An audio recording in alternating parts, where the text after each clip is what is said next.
بسم اللہ الرحمن الرحیم۔ السلام علیکم ورحمۃ اللہ وبرکاتہ۔ آج الحمدللہ سیرت النبی صلی اللہ علیہ وآلہ وسلم کورس کی دوسری کلاس ہے، اور پہلی کلاس میں ہم نے بہت ڈیٹیل کے ساتھ سیرت النبی صلی اللہ علیہ وآلہ وسلم کی اہمیت اور اس کے مقاصد پڑھے، جو کہ پیارے بچوں ہمارے لیے بہت ضروری ہیں۔ آپ نے ان مقاصد کو، اس کی اہمیت کو، اس پورے کورس میں ان مقاصد کو اپنے ذہن میں لازمی رکھنا ہے کہ ہم آخر یہ سیرت پڑھ کیوں رہے ہیں، اور اس میں سے ہم نے اینڈ رزلٹ کیا نکالنا ہے، وہ کون سی چیزیں، وہ کون سے لیسنز ہیں جو کہ ہم نے اس سے سیکھنے ہیں اور پھر اپنی پریکٹیکل لائف میں اس کو امپلیمنٹ کرنا ہے۔ تو اس کورس کی سب سے پہلے میں آپ کو تھوڑی سی آؤٹ لائن بتا دوں کہ کیسے اس کورس میں ہم چلیں گے اور کیا کیا چیزیں اس کورس میں کور کریں گے۔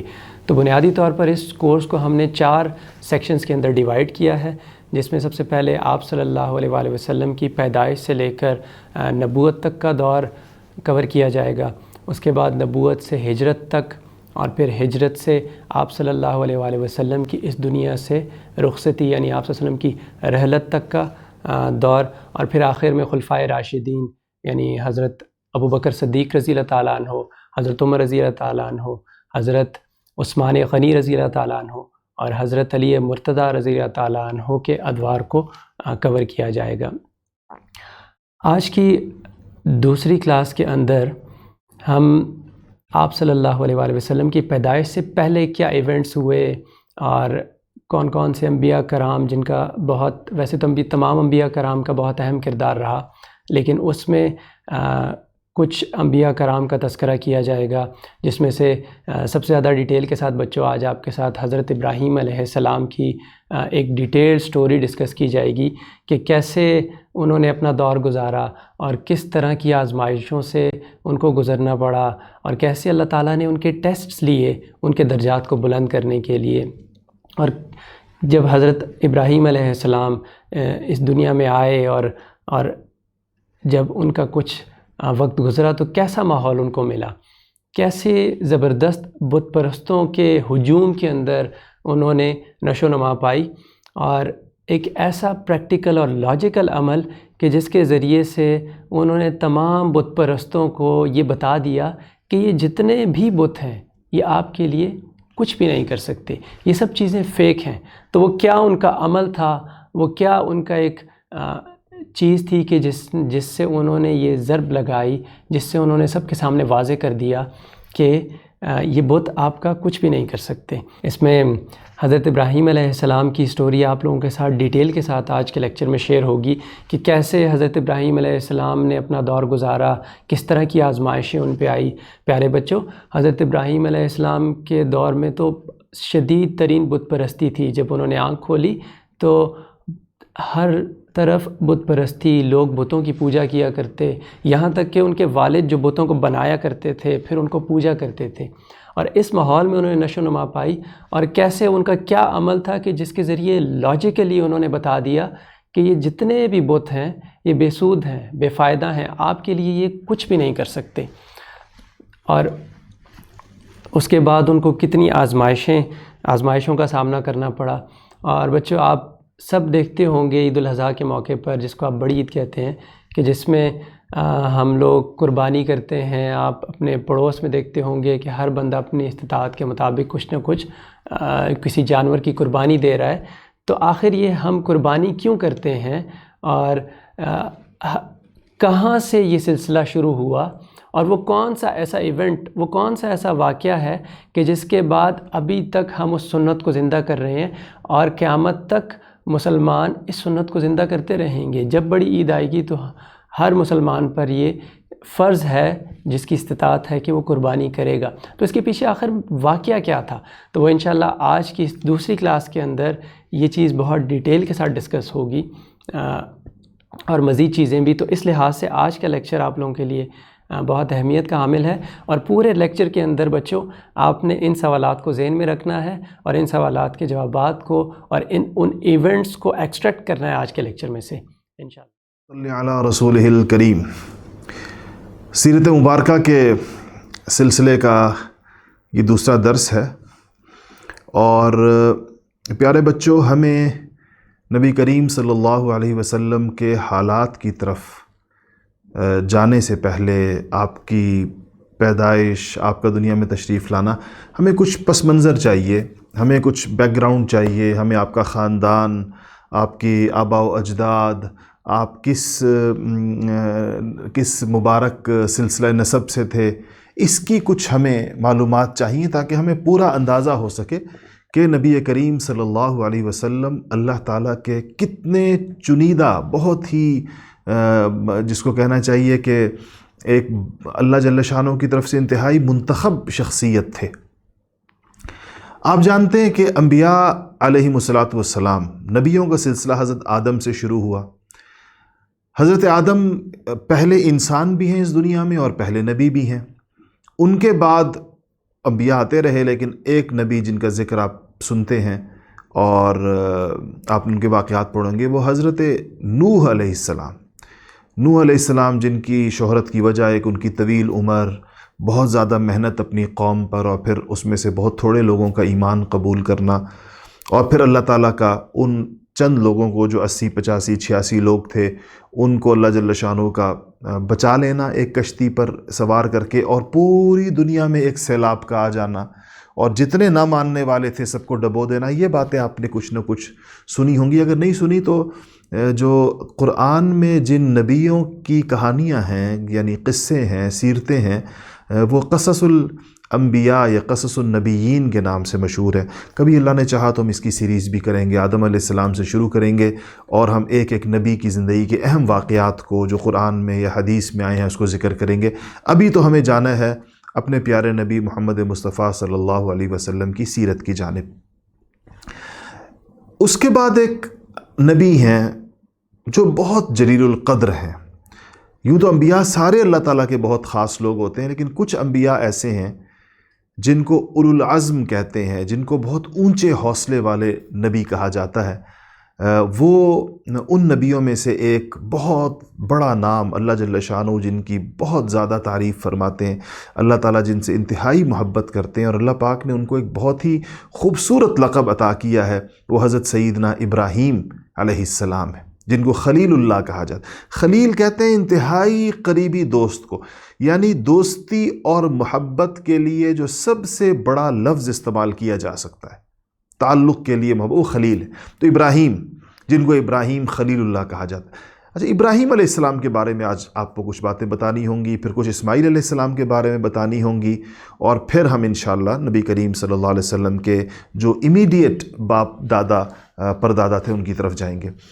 ابراہیم علیہ السلام کی پیدائش ہوئی ہے عراق کے، اس وقت موجودہ جو عراق ہے اس کا ایک شہر ہے، اس کا نام ہے ار میں ان کی پیدائش ہوئی ہے۔ اور ان کے والد آزر جو تھے وہ صرف یہ نہیں کہ بت پرست تھے بلکہ وہ بت ساز تھے۔ ان کی شہرت یہ تھی کہ وہ بت بناتے تھے، اور بڑے ان کے گھر میں بتوں کا ایک بہت بڑا مرکز تھا جس میں ان کے والد کے بنائے ہوئے بت ڈسپلے کیے جاتے تھے، اور وہاں پر اس کے ساتھ ایک واقعہ بھی ریلیٹڈ ہے جو ہم ذکر کریں گے۔ اچھا، پورا ماحول بت پرستی کا تھا، سب لوگ ایک شدید قسم کا بت پرست فضا تھی جس میں ابراہیم علیہ السلام پیدا ہوئے۔ ابراہیم تھوڑے بڑے ہونا شروع ہوئے، اور اللہ پاک نے ان کے دل میں شروع سے فطرت سلیمہ، نبی تھے اللہ پاک کے، توحید کے جذبات اور یہ چیزیں رکھیں۔ اور ابراہیم علیہ السلام کی جوانی تھی، قرآن فتح کہتا ہے، فتح قرآن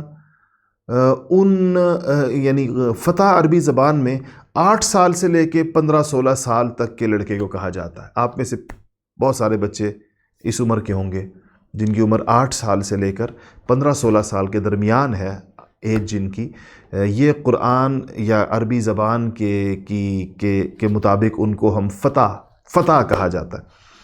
ابراہیم علیہ السلام اس ایج میں ہیں تو انہوں نے اپنا کام شروع کر دیا، بہت سارے کام کیے۔ ایک تو اپنے والد کو جو بہت بڑے بت پرست تھے ان کو راہ راست پر لانے کی کوشش کی، ان کو دعوت دی۔ ہمارے پاس وقت کم ہے، ورنہ قرآن میں جو ابراہیم علیہ السلام کی اپنے والد کو دعوت اور چیزوں کا ذکر ہے، ورنہ ہم اس کا ذکر کرتے۔ ہم کٹ ٹو شارٹ، ہم کہانی کو مختصر کر رہے ہیں۔ بات کو. تو ابراہیم علیہ السلام نے اپنے والد کے لیے کو دعوت دینی چاہی قوم کو. پھر انہوں نے ایک مشہور عمل کیا جو آپ نے سنا ہوا ہوگا کہ انہوں نے سوچا کہ ان لوگوں کا بتوں پر سے یقین اٹھانا ہوگا، بتوں سے پر جو ان کو اعتماد ہے یا بتوں سے جو یہ اس کی پوجا کرتے ہیں اور اسے مانگتے ہیں، اس سے بات اوپر لے جانی ہوگی. تو انہوں نے کیا کیا کہ ایک دن کلہاڑی اٹھائی اور سارے بتوں کو پاش پاش کر دیا اور ایک بڑے بت کے کندھے پر وہ کلہاڑی رکھ دی.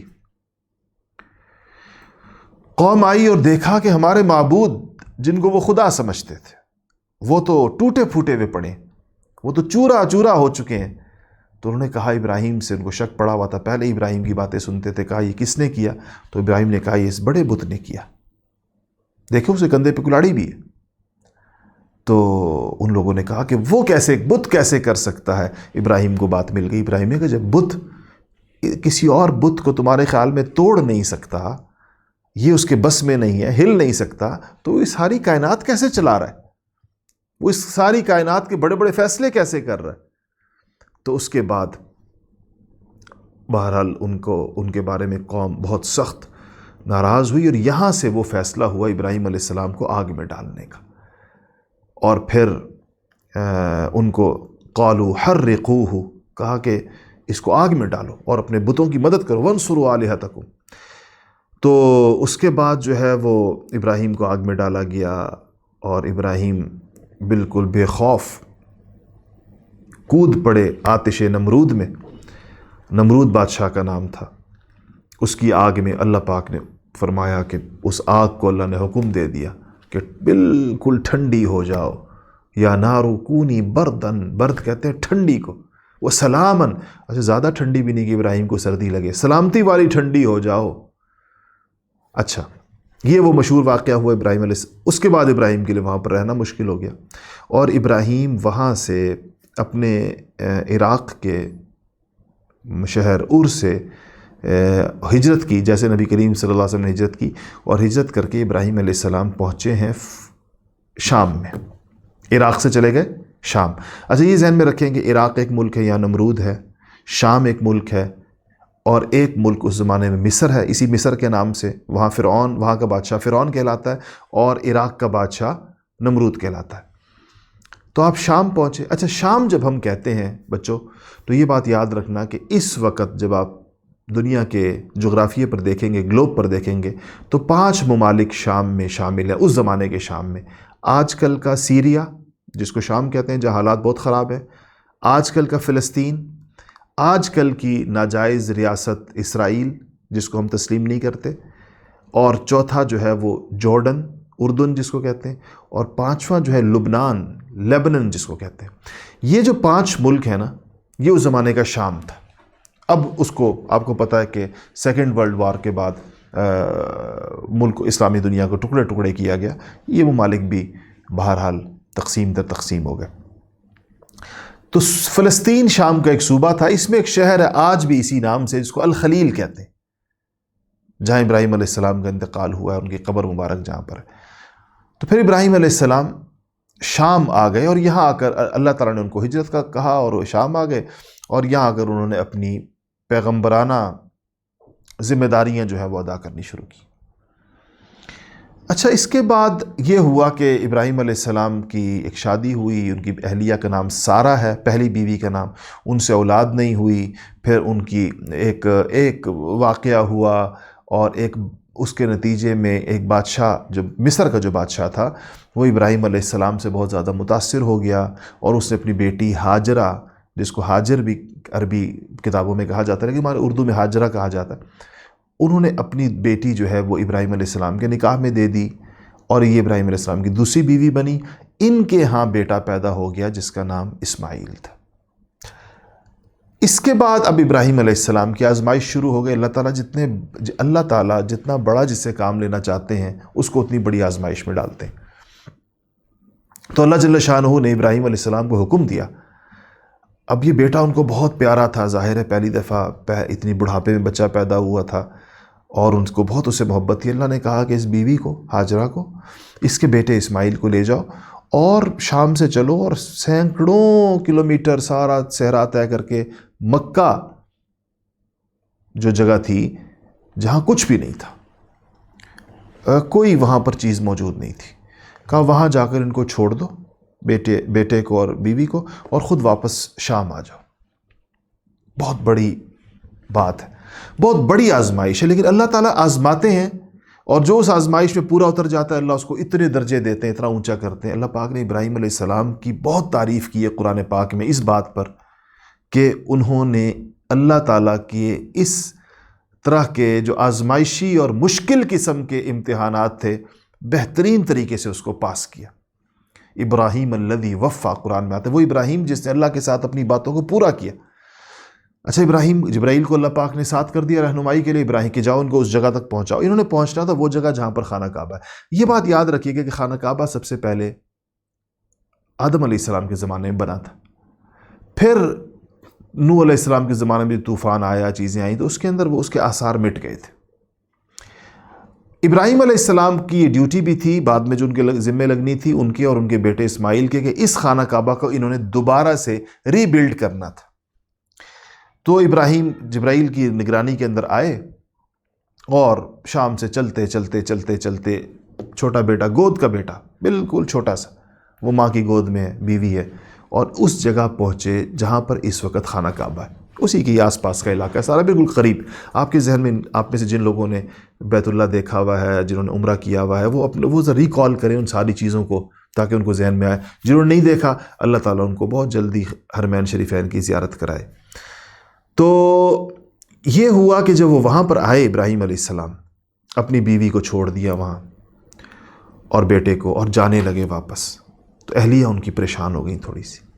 وہ سوچنے لگیں کہ یہ کس جگہ ہمیں چھوڑ کے جا رہے ہیں، انسان نہیں ہے کوئی، حیوان نظر نہیں آ رہا کوئی، بندہ نہ بندے کی ذات وہاں پر.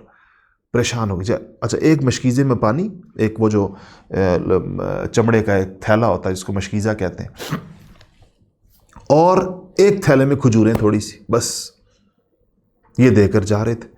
اللہ کا حکم تھا نا، اللہ کا حکم تو پورا کرنا تھا، اور اللہ نبیوں کو چونکہ بڑے لوگ ان کو ذرا جھنجھوڑتے زیادہ ہیں، آزماتے زیادہ ہیں.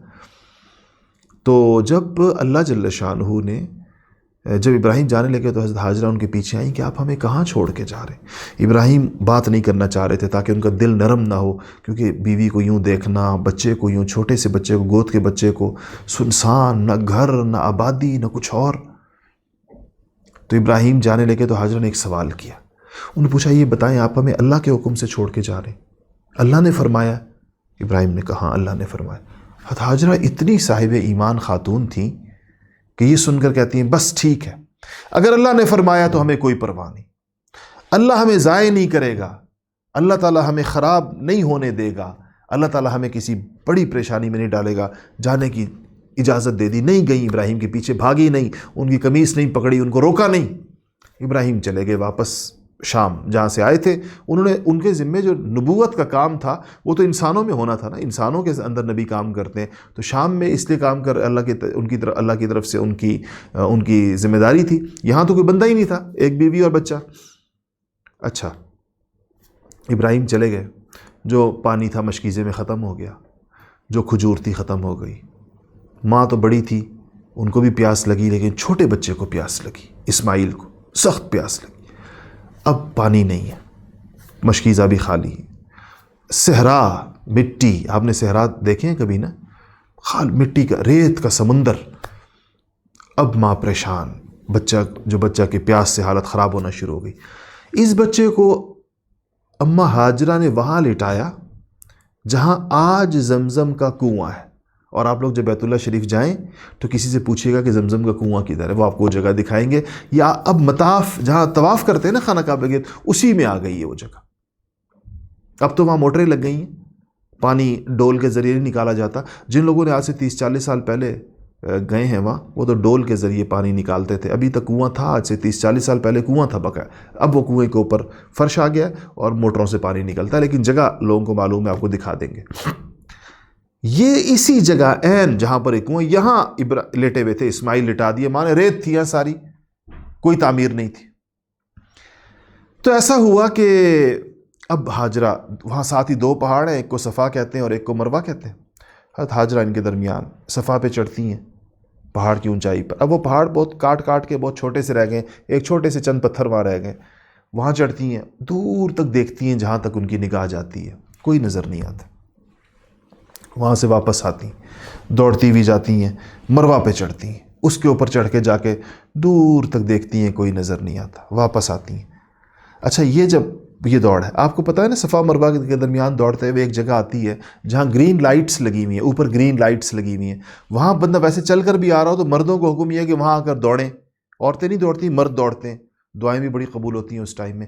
یہ وہ جگہ تھی, یہ بالکل نیچے ہے, یعنی جب آپ دونوں پہاڑوں سے اتریں گے تو جو بالکل اس کا سلوپ آخری جہاں جا کر وادی کا جو دونوں کے درمیان کی وادی کی بالکل آخری پوائنٹ جو نیچے آتا ہے, یہ وہ جگہ ہے. یہاں چونکہ جب وہ اوپر جا رہی ہوتی تھی یا ادھر سے اوپر جا رہی ہوتی تھی, دونوں صورتوں میں ان کو وہ سامنے اسماعیل نظر آ رہے ہوتے تھے جو وہ اس جگہ لٹایا ہوا تھا. یہ جب بالکل بیچ میں پہنچتی تھی, جو جگہ نیچے تھی, تو اسماعیل نظر نہیں آتے تھے. تو یہ تیز بھاگتی تھی تاکہ جلدی سے میں یہ جگہ جتنی بھی ہے, یہ 100 میٹر ہے, 200 میٹر ہے, یہ میں اتنی جلدی طے کروں کہ اسماعیل مجھے جلدی نظر آ جائے, اس لیے وہاں بھاگتی تھی. اللہ کو ان کا بھاگنا اتنا پسند آیا کہ اللہ نے ہر عمرہ کرنے والے کو, ہر حج کرنے والے کو یہ اس کے ذمے لگا دیا کہ جب وہ وہاں پہنچے گا تو بھاگے گا. اس کو سعی کہتے ہیں. تو خیر وہ پھر 1 چکر, 2 چکر, 3 چکر, 4 چکر, صفا سے مروہ, مروہ سے صفا, صفا سے مروہ, 7 چکر ان کے پورے ہوئے. اتنے میں بیٹے نے وہاں پر جو اسماعیل نے جو اپنے ایڑی رگڑی, وہ تو مجھ سے بچا ہوتا ہے نا, پیاس میں ایڑیاں رگڑ رہا ہوتا ہے, یوں کر کے ادھر سے پانی نکل آیا. یہ وہ پانی ہے جس کو زمزم کہتے ہیں. عبرانی زبان بولتی تھیں حضرت ہاجرہ, کیونکہ وہ تو ادھر سے آئی تھیں, شام سے آئی تھیں. اصل میں تو مصر کی تھیں, ان کے والد تو مصر کے تھے, شوہر شام کے تھے. تو انہوں نے جا کر کہا, جب پانی نکل آیا, انہوں نے جلدی جلدی پانی کے گرد نا ایک مٹی کی دیوار بنانی شروع کر دی تاکہ پانی کا تالاب بن جائے ایک. تو انہوں نے اس کے بعد جب پانی اس تالاب کے اوپر چڑھنے لگا تو اماں ہاجرہ نے کہا زمزم زمزم, مطلب رک جاؤ رک جاؤ رک جاؤ رک جاؤ. پانی وہ کہہ رہی تھی, پانی رک گیا اور آہستہ آہستہ وہ پھر کنواں بن گیا وہاں. ادھر سے پانی جو ہوتا ہے وہ صحرا میں زندگی کے آثار ہوتے ہیں. یہاں سے پانی کے ساتھ ہی ایک قبیلہ کہیں دور سے آیا اور اس نے آ کر پوچھا پانی کس کا ہے. پتہ چلا کہ حضرت ہاجرہ کا ہے اور وہ ماں بیٹا رہتے ہیں. تو انہوں نے یہاں پر آ کر ان سے کہا اگر آپ اجازت دیں تو ہم بھی اپنے خیمے لگا دیں. اس قبیلے کا نام تھا بنو جرہم. بنو جرہم اس طریقے سے انہوں نے حضرت ہاجرہ نے اجازت دے دی, وہ اپنے خیمے وہاں لگا دیے ادھر ہی. اچھا, یہ عرب تھے, عربی بولتے تھے. ادھر سے اسماعیل علیہ السلام نے عربی بولنی شروع کر دی, ان کے ساتھ کھیلتے تھے ان بچوں کے ساتھ. اچھا, پھر اسماعیل تھوڑے بڑے ہو گئے. ابراہیم علیہ السلام ابا جان ان کے آتے رہتے تھے. ایک دن ان کے والد صاحب نے خواب دیکھا جو قرآن میں ذکر ہے, انی ارا فی المنام انی اذبحک. بیٹے سے کہا کہ بیٹا, اچھا نبی کا خواب سچا ہوتا ہے, نبی کا خواب وحی ہوتا ہے. کہا میں نے خواب دیکھا کہ میں تمہیں ذبح کر رہا ہوں. اتنے یہ چھوٹے سے تھے, ان کی عمر 10-12 سال کے لگ بھگ ہوگی. انہوں نے کہا اپنے ابا سے کہ آپ نے اگر آپ کو اللہ کی طرف سے یہ حکم ہوا ہے تو ٹھیک ہے, میں تیار ہوں, مجھے آپ ذبح کر دیجئے. لیٹ گئے. کہا کہ یا ابتی افعل ما تؤمر, ابا جان آپ کو اللہ کی طرف سے جو حکم آیا ہے آپ اس پہ عمل کیجئے, اس پہ عمل کیجئے. جہاں تک میری بات ہے, ذبح تو انہوں نے ہونا تھا.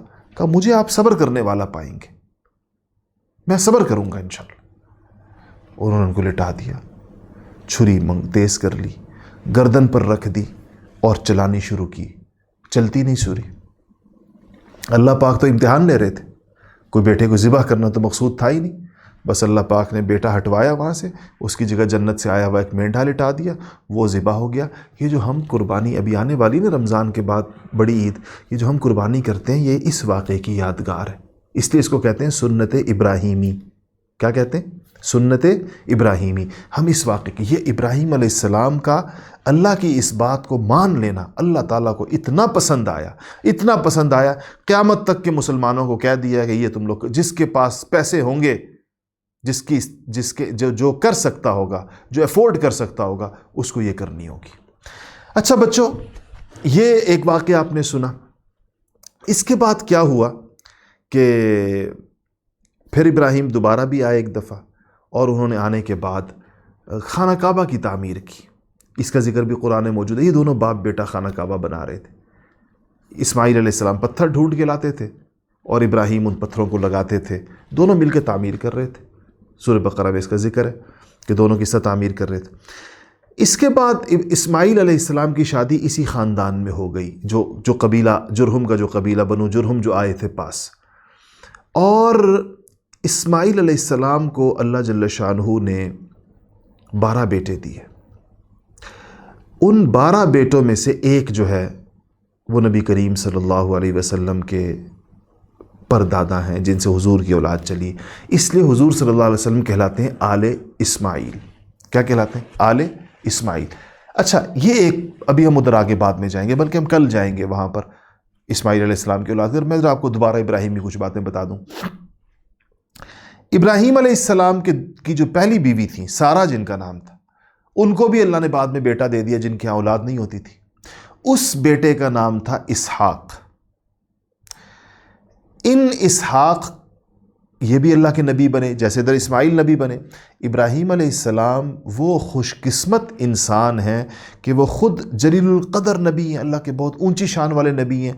دونوں بیٹے ان کے نبی ہیں، اسماعیل بھی نبی ہیں، اسحاق بھی نبی ہیں۔ اسحاق کے بیٹے یعقوب ابراہیم کے پوتے ہو گئے، وہ بھی نبی ہیں۔ یعقوب علیہ السلام کے پوتے یوسف علیہ السلام بھی نبی ہیں، اور یعقوب علیہ السلام کا جو لقب تھا، جو یوسف کے جو والد تھے، ان کا لقب تھا اسرائیل۔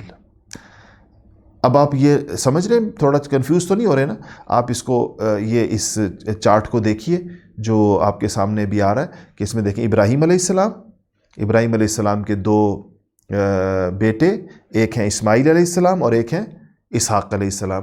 اسحاق علیہ السلام کے بیٹے یعقوب علیہ السلام۔ یعقوب علیہ السلام کا نام ہے اسرائیل، لقب ہے ان کا، اور یعقوب ہی کے بیٹے ہیں یوسف علیہ السلام۔ اور پھر اس سلسلے میں عیسیٰ علیہ السلام تک آپ چلتے چلے جائیں، یہ ایک ہی خاندان ہے، اور تقریباً 50 نبی اللہ پاک کے اس میں گزرے ہیں۔ اس سے بھی زیادہ گزرے ہوں گے، لیکن جو یہودی لٹریچر ہے وہ 50 نبیوں کو مانتا ہے، اس میں سے عیسیٰ علیہ السلام کو نہیں مانتا، ان کو نہیں کاؤنٹ کرتا، باقی وہ مانتا ہے۔ لیکن ان کو سب کو کہتے ہیں انبیاء بنی اسرائیل۔ کیا کہتے ہیں؟ انبیاء۔ اب یہ سارے ایک ہی طرف سے چل رہے ہیں، یعنی سارے یعقوب علیہ السلام اور سارے اسحاق علیہ السلام کی اولاد ہیں۔ اسماعیل علیہ السلام خود نبی ہیں، لیکن ان کی اولاد میں کوئی نبی اس وقت نہیں گزرا پیرلل۔ ان کی اولاد میں اس وقت نبی گزرا جب اس طرف، اس سائیڈ والے عیسیٰ علیہ السلام کی وفات کو بھی، دنیا سے وفات تو نہیں ہوئی ان کی، ان کو آسمانوں پر اٹھایا گیا ہے۔ ان کو آسمانوں پر اٹھائے ہوئے تقریباً 550 پونے 600 برس ہو چکے تھے۔ تب اس دوسری برانچ میں جو اسماعیل علیہ السلام کی برانچ چل رہی تھی، یہاں محمد مصطفیٰ صلی اللہ علیہ وسلم پیدا ہوئے ہیں۔ اب آپ یہ کچھ تھوڑا سا یہ آپ سمجھے، اس ٹری کو آپ تھوڑا سا سمجھے کہ ابراہیم علیہ السلام، ان کے دونوں بیٹے، ایک بیٹے کی اولاد میں مسلسل نبی نبی نبی نبی نبی نبی نبی عیسیٰ علیہ السلام تک، دوسرے بیٹے کی اولاد میں کوئی نبی نہیں، لیکن آخر میں جا کر آخری نبی سید الاولین والآخرین امام الانبیاء محمد مصطفیٰ صلی اللہ علیہ وسلم ان کی اولاد میں آئے ہیں۔ یہ تو آئے، یہ کہیں آپ کے ابراہیم علیہ السلام کا یہ سلسلہ نسب ہے، اور یہ ابراہیم علیہ السلام کا یہ خاندان، اور اسی میں نبی کریم صلی اللہ علیہ وسلم پہ۔ اچھا، دوسری بات یہ یاد رکھیے گا کہ امامت ایک منصب ہے، یعنی کہ اللہ تعالیٰ نے ابراہیم علیہ السلام کو امام بنایا، ساری امت کا پیشوا، ساری امت کا رہنما، اور پھر یہ امامت ان کے خاندان میں چلتی رہی، ان کے بیٹے اسحاق علیہ السلام کے خاندان میں، اور چلتی رہی عیسیٰ علیہ السلام اس سلسلے کے آخری نبی تھے۔ عیسیٰ علیہ السلام کو جب اللہ نے اٹھا لیا آسمانوں پر، وہ ابھی بھی زندہ ہیں آسمانوں پر، دوبارہ تشریف لائیں گے انشاءاللہ، تو اس کے 550 برس کے بعد ادھر نبی کریم صلی اللہ علیہ وسلم پیدا ہوئے۔ لیکن اس درمیان میں کچھ لوگ ہیں، کہاں سے لے کر اسماعیل علیہ السلام سے لے کر نبی کریم صلی اللہ علیہ وسلم۔ اچھا، ادھر جب اب عیسیٰ علیہ السلام کے بعد یہ امامت اسحاق کی اولاد سے شفٹ ہو گئی اسماعیل کی اولاد میں، اب یہ طے ہو گیا کہ یہ جو ہیں یہاں پر حضور اکرم صلی اللہ علیہ وسلم نے آنا ہے، تو آپ کی جو خاندان ہے، آپ کی جو ذات ہے، اب وہ پوری دنیا کے لیے نمونہ ہوگی۔ تو یہ ہے ایک مختصر سا پس منظر ابراہیم علیہ السلام سے لے کر اور اسماعیل علیہ السلام سے لے کر ابراہیم اور اسماعیل اور ان کے مکہ مکرمہ آمد، خانہ کعبہ کی تعمیر بھی ہو گئی ہے، اسماعیل علیہ السلام کی شادی بھی ہو گئی ہے اور ان کے 12 بیٹے پیدا ہو گئے ہیں اور وہ امتحانوں اور آزمائشوں سے گزر گئے ہیں۔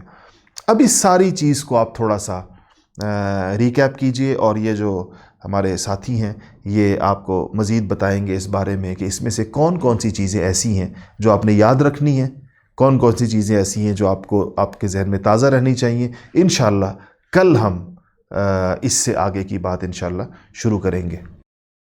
آج کا لیکچر آپ سب نے سنا، اور بچوں جو سوالات میں نے آپ سے اس لیکچر کے سٹارٹ میں پوچھے تھے، یقیناً آپ کو آج کے لیکچر میں وہ تمام سوالات کے جوابات بہت ڈیٹیل کے ساتھ مل چکے ہیں، اور بہت سے سبق امید کرتا ہوں کہ آپ نے اس لیکچر میں سے سیکھے ہوں گے، جس میں سے ایک امپورٹنٹ لیسن آپ سب کے لیے میں ہائی لائٹ کر دیتا ہوں، اور وہ یہ ہے کہ جب کوئی شخص اللہ تعالیٰ کی مانتا ہے، اللہ تعالیٰ کے حکموں پر چلتا ہے، تو پھر اللہ تعالیٰ اس کے دوست بن جاتے ہیں، اور ہر قسم کے سچویشن میں اللہ تعالیٰ اس کی مدد فرماتے ہیں۔